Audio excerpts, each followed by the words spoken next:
railroads and highways today. In the course of Ohio's transportation history. And to do that, I'm going to start a long time ago because it has to do with today's geography, geology of Ohio and how we got to this point. So we're going to go way back in time to start here. Can everybody hear me all right? Down there? Yep. Good?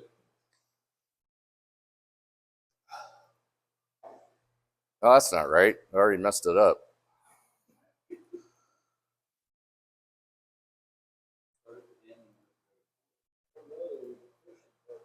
Oh, there we go. All right.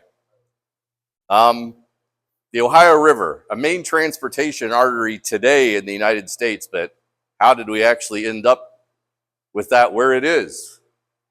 So we'll go through a little bit of the ancient origins of how we got there, go through a lot of epics. Then we get to talk about some ancient civilizations. Then we talk about the French and the British. History starts to ramp up at that point. It rapidly changes at the French and Indian War, the Revolutionary War, and then migration. And at some point in there, you realize that the first steamboat went on the Ohio River at 1811, which is not that many years after the Revolutionary War ended in 1783. So we'll just go through and get started. If you got any questions, you can wave or wait till the end, but I kind of like talking in the middle of it. So if you want to ask a question, throw a balloon, throw a beer, I don't know, something.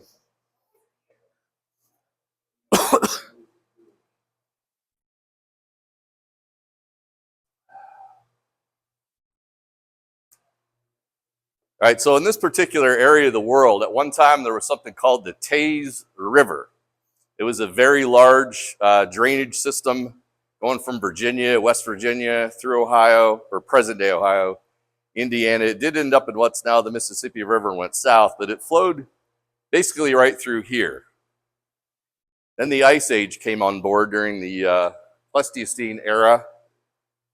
The Taze River got blocked. There was a ginormous lake in what's now present-day southern Ohio.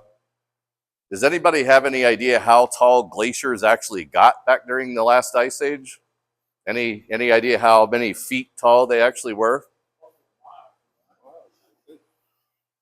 About 9,000 feet in this particular area is how thick that ice was. All that weight pressing down, all that water locked up in there. Ocean levels were 300 feet less than they are today. And that's still rebounding. Both land and the water going up, the land's also rebounding at that same time. So land mass is still coming up, ocean level's still rising. What happened here was all that meltwater made the Ohio River Valley what it is today. So you think about 9,000 feet of water melting over a period of time, created a lot of water, and it redirected the stream in what is today the Ohio River.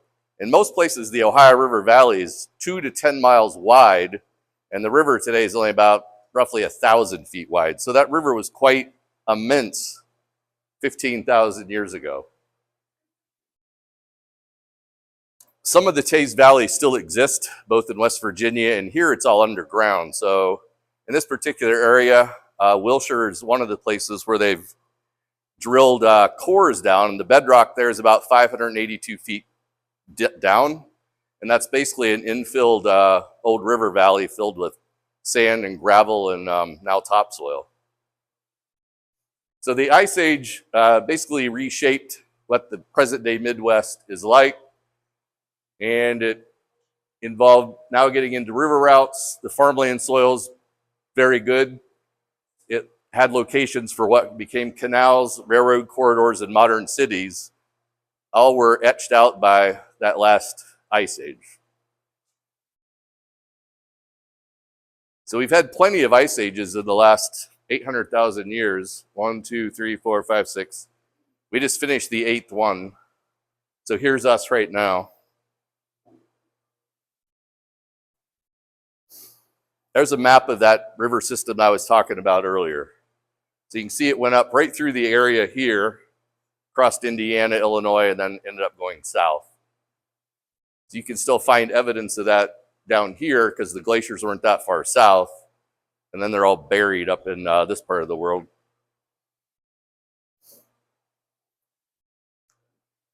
So this is the epoch that we're currently in now. So the last 12,000 years,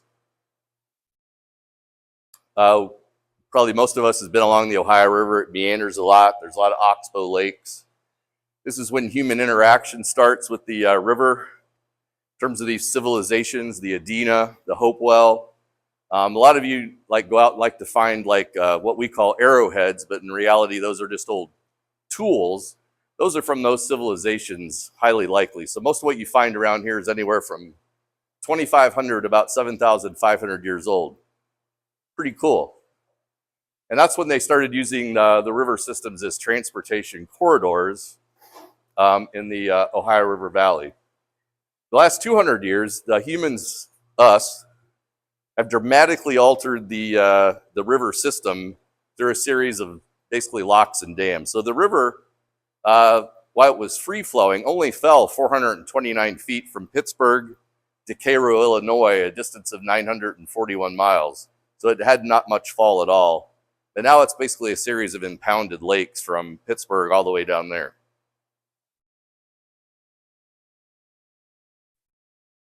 It's 40 miles off. It's 981 miles long. It's 204,000 square miles in watershed. It does begin in Pittsburgh, as many of you probably know. It's the main drainage system of the Mississippi River is actually the Ohio River and the Allegheny River. So the Ohio River, where it comes in and meets the Mississippi at Cairo, Illinois, contributes about 60% of the water that goes from there on downstream. So the main stem, the drainage system of the United States, is actually the Mississippi, Ohio to the Allegheny. That's where most of the water actually is.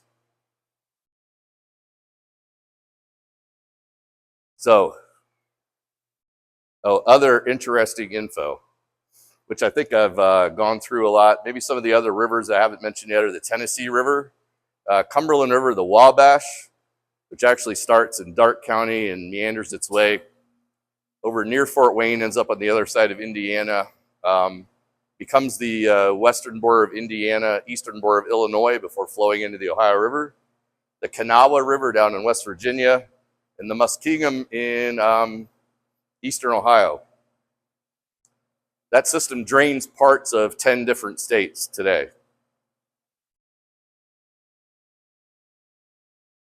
So strategically, the placement of everything. So you have the Appalachian Mountains to its east, you have the Midwestern Plains out to the west, and it was the primary gateway into the middle of the country after the Revolutionary War. It was a major migration and trade corridor, and I'll talk a little bit about that coming up. The French were the first Europeans to survey and walk around the area and figure out kind of what's going on. They learned a lot about the area from the indigenous populations that were already here. We talked about the prior ones. By the time they got here, you had the Shawnee, the Miami, and the Delaware were here. The river did serve as a major east-west corridor for communication. The French basically were using the area to trade furs and take those back to Europe. They did all this starting around in the mid-1600s. By the early 1700s, they had established multiple forts in the Ohio River Valley, from what's present-day Pittsburgh, or Fort Duquesne, and Fort Massac, which is down on the Illinois side of the Ohio River, probably about 500 miles downriver from Cincinnati. They did a lot of exploration. Of course, where the French were involved back in the day, then the British would obviously want to be involved as well. So then they showed up to the party a little bit late.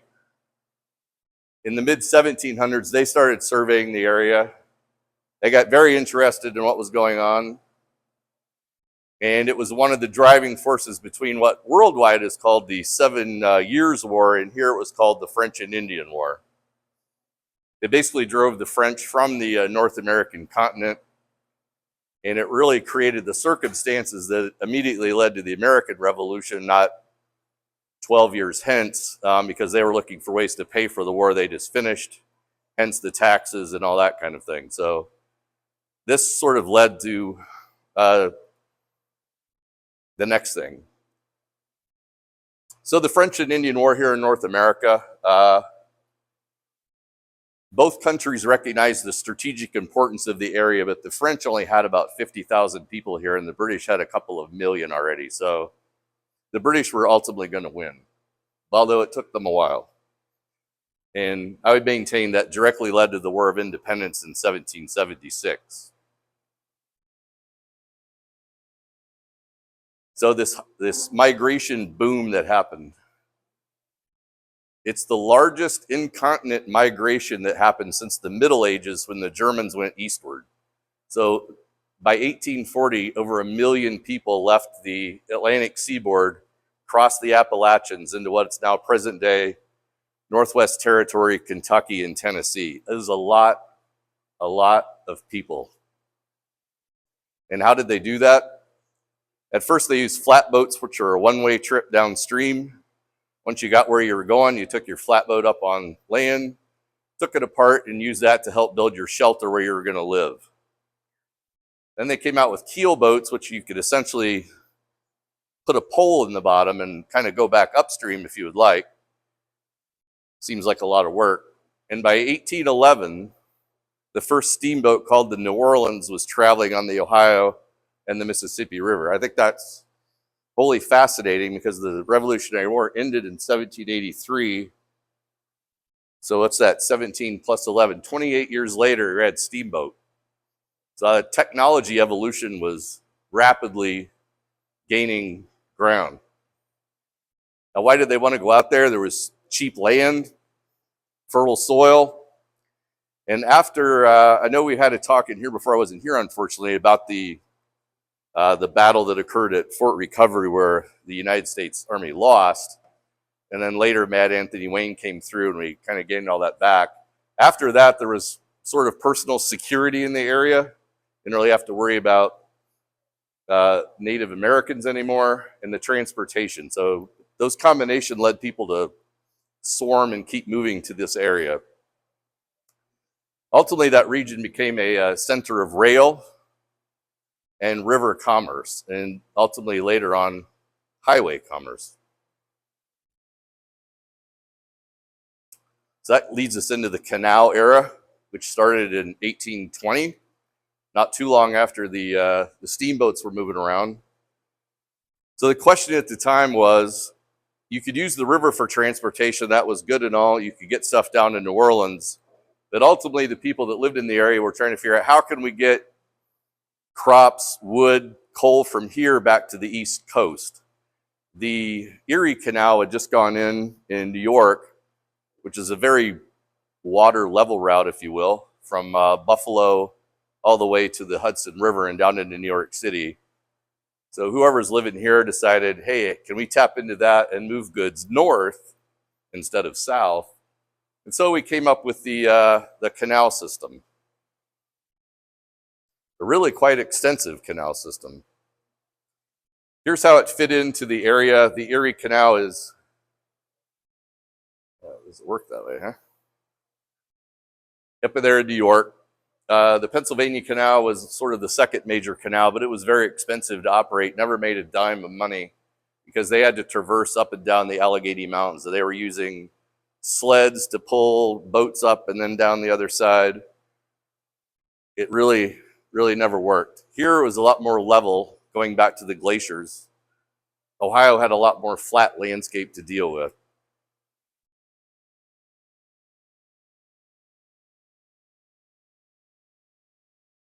So the problem with any canal system, no matter where you are, is how do you cross over that high point in your endeavor from one point to the other?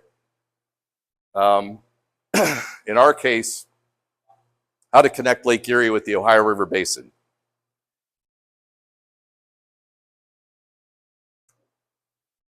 So we built one of the largest canal systems ever built in the Western world.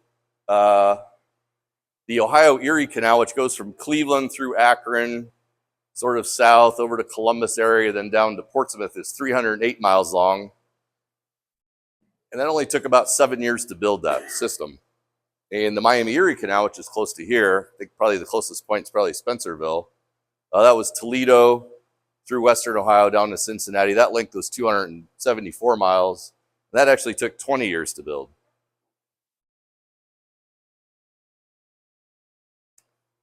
Now, why did this geography here in the state make that endeavor possible? The slopes were relatively gentle, especially on the western side due to the glaciation. So the same force that created the Ohio River made the valleys possible that were here that we end up using for this. And the watershed divide is not all that high. On the Miami-Erie Canal, it's over close to Fort Laramie and Lockington, Ohio, is the high point on the Miami-Erie Canal system.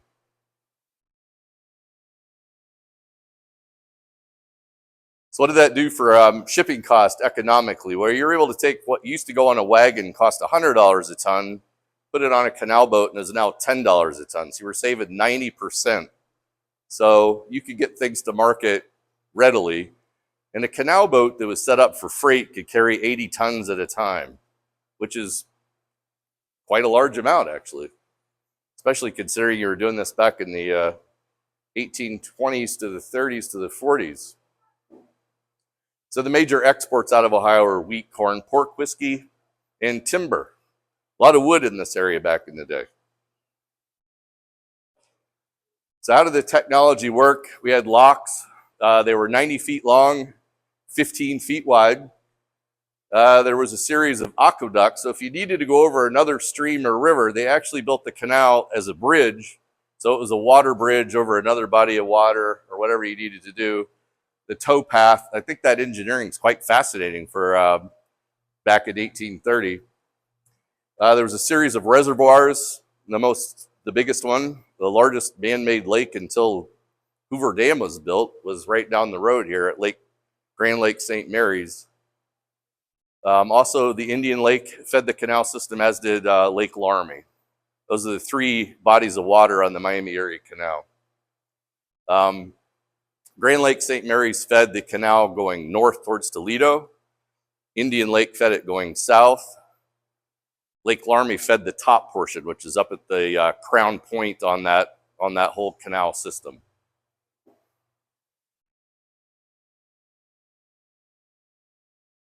So here's a profile of both of the canal systems in Ohio, starting at,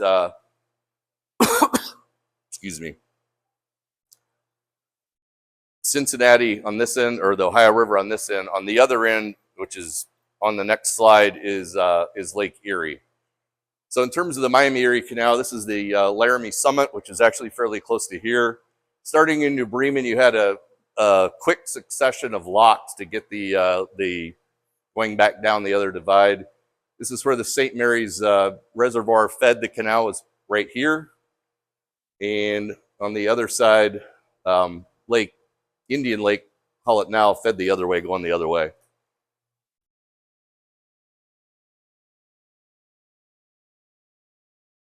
Now, look at this. This is up near Akron. You had to drop 70 feet of elevation in 1 mile going north out of Akron. So there's a series of, I think, 17 locks within a mile to drop the canal boat down and then on out into the Lake Erie. So that's quite a feat right there, I think, for back in the day. And some of those you can actually still go and visit. I know there's ones around here you can as well. One of the few places you can actually get on a canal boat to this day is at the Cuyahoga National Park, which is up near Cleveland. They actually have a canal boat that you can get on. I know there's one at Johnson Farm in Piqua, Ohio, has one that you can get on as well.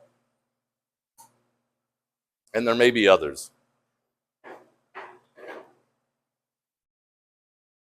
Once again, there's the system.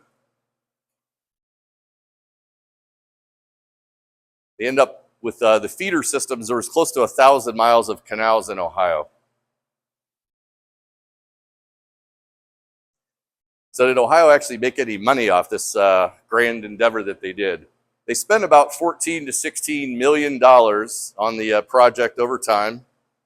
And with less than 1 million people living in Ohio when they started, that's on a per capita basis back in the day, that's quite a lot of money. They paid for it by basically selling land, selling bonds, and in the tolls on the canal itself. And they charged by the ton. By 1903, here in the state of Ohio, all canal bonds had actually been paid off. So they actually made a little bit of money on it. Over time, they collected 32.5 million in tolls, and they spent 14 to 16 million building it. So it was actually a successful government endeavor for once.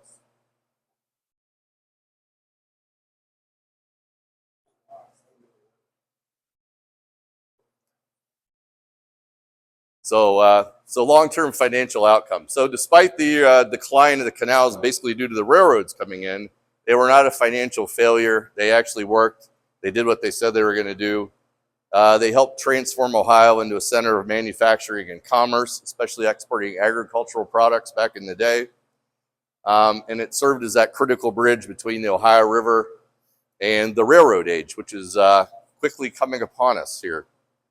And they left infrastructure in place that's still being used today. I know a lot of people still enjoy Grand Lake St. Mary's or Lake Laramie, Indian Lake. All those things are still existing that were here because of the canal. So still to this day, those endeavors are providing, happy times for people that want to go use them. So the rise of railroads in Ohio. I know I've talked on this topic before, so it won't be as long this time.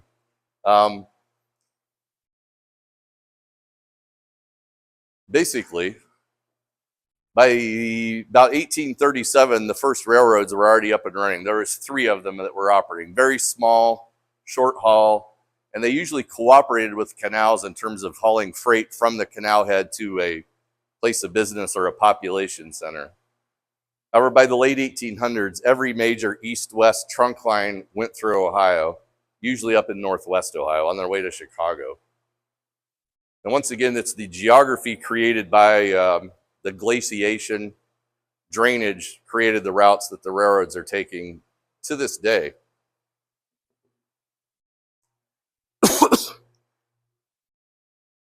So canals, you could not be operated in the wintertime. They were frozen, so that was a problem. You could only go on about 9 months out of the year. They were very slow.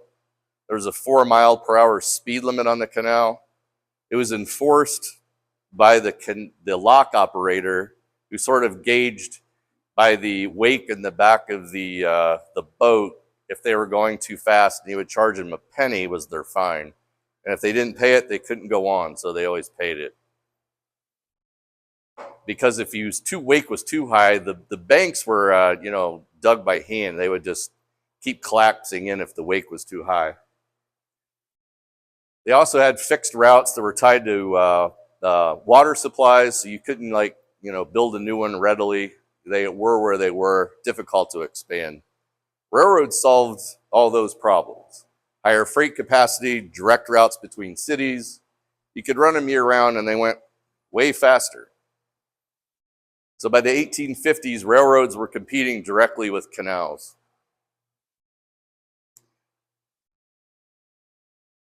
Here's some of the early railroads in Ohio. The Mad River and Lake Erie, which is up near Toledo. Little Miami, which was down closer to Cincinnati. Cleveland, Columbus, and Cincinnati, which actually didn't connect to either of those cities, but they had big dreams. And in the early days, they basically worked with canals to move stuff at the end and created the conditions for Toledo to rapidly expand. Toledo is a much larger city than Detroit up until sort of like 1920. It was actually a destination. So Ohio became a national rail hub. The 3 big eastern railroads, the Pennsylvania, the Baltimore and Ohio, the New York Central, all were going through Ohio daily on a regular basis. And in many cases, especially here, basically following the route of the Miami-Erie Canal as well. So that same topography fit well for railroads as well. Low gradient, that sort of thing.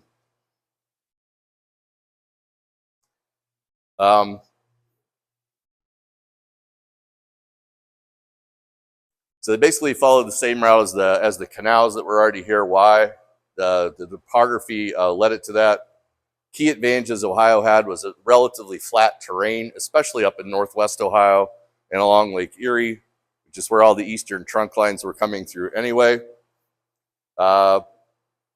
And it's centrally located between the East Coast and Chicago, which is rapidly becoming the largest railroad city in North America, and it is still to this day. So at its peak in 1910, railroads in Ohio had 9,000 plus miles of track. Today, that's 5,200. Many small towns exist in Ohio because the railroad was there. And a lot of them struggled, quite frankly, after the railroad left. There's a few around here I'm sure everybody can think of that is that way. And in Northwest Ohio, specifically up near Toledo, they just crisscrossed pretty much everywhere, like a spider. So the economic impact of that, they transformed it, made it a major manufacturing hub.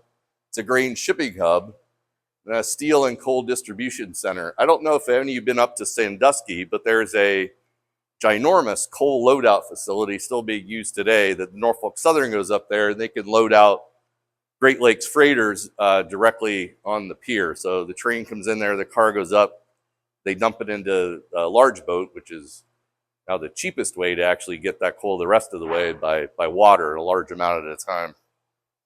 And that led to the growth of Cleveland, Columbus, and Toledo, which are...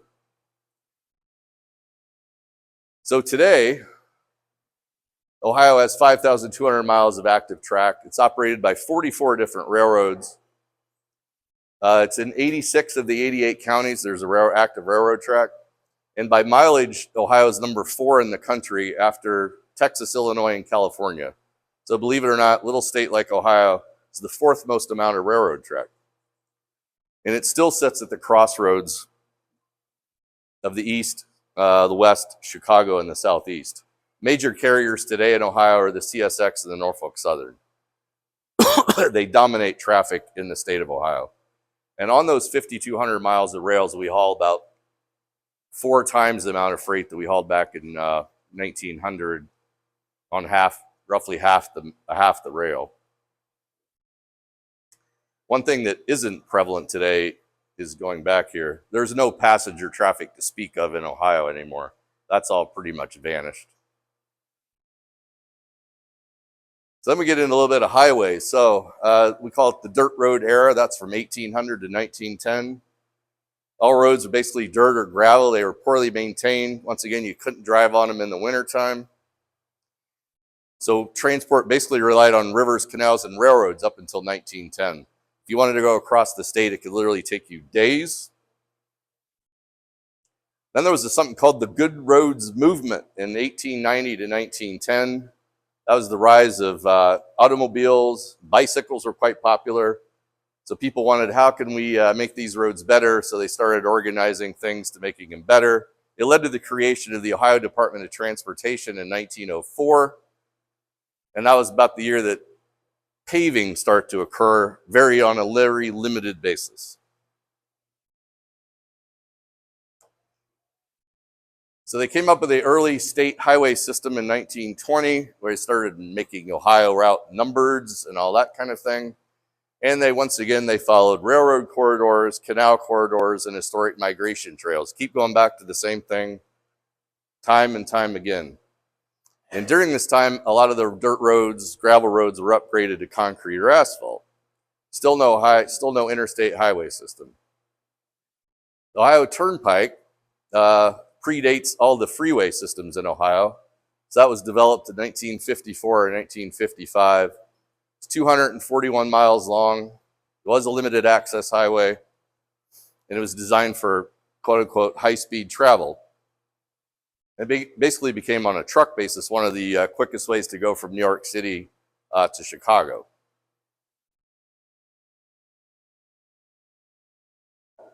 And the interstate highway system came along in 56. It was a Federal Highway sort of Administration Act. Ohio, to this day, still has 3 major east-west routes, 3 major north-south routes. Everybody knows what they are.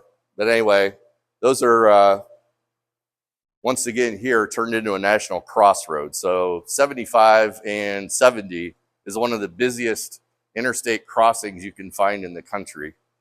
And if you've driven through Dayton at all, you'll realize that. So here we are in 2026 with the modern highway system. We have one of the largest highway networks in the United States, 123,000 miles of public roads. That's the seventh most out of 50 states. 1,600 miles of that is interstate highways. Major freight corridors still run through Ohio, once again connecting East Coast. Now we connect with the Southeast manufacturing and Chicago once again. So where's a perfect transportation hub? If you enter that into like ChatGPT, Google, is it Gemini? Most of them will come up with an answer of somewhere around Columbus, Ohio. Why? It's a central location. You can reach the bulk of U.S. customers within one shipping day. You have access to rail and air in addition to trucking. They might also tell you the Toledo, Lima, Fort Wayne corridor. So we now know there might be a Rockford industrial park. It might be the perfect spot right here. So the evolution in Ohio. So early America was the Ohio River migration route. By 1820 to 1850 was the canals. From 1850 to 1950, essentially railroads. And then from 1950 to now, we have the interstate highway network. And they just basically kept adding on to each other. The canals are obviously gone by now, but railroads and highways still interact. And obviously we now have air transport as well, but I didn't want to do planes, trains, and automobiles, so I left that part out. Because they told me I had an hour. And that's it.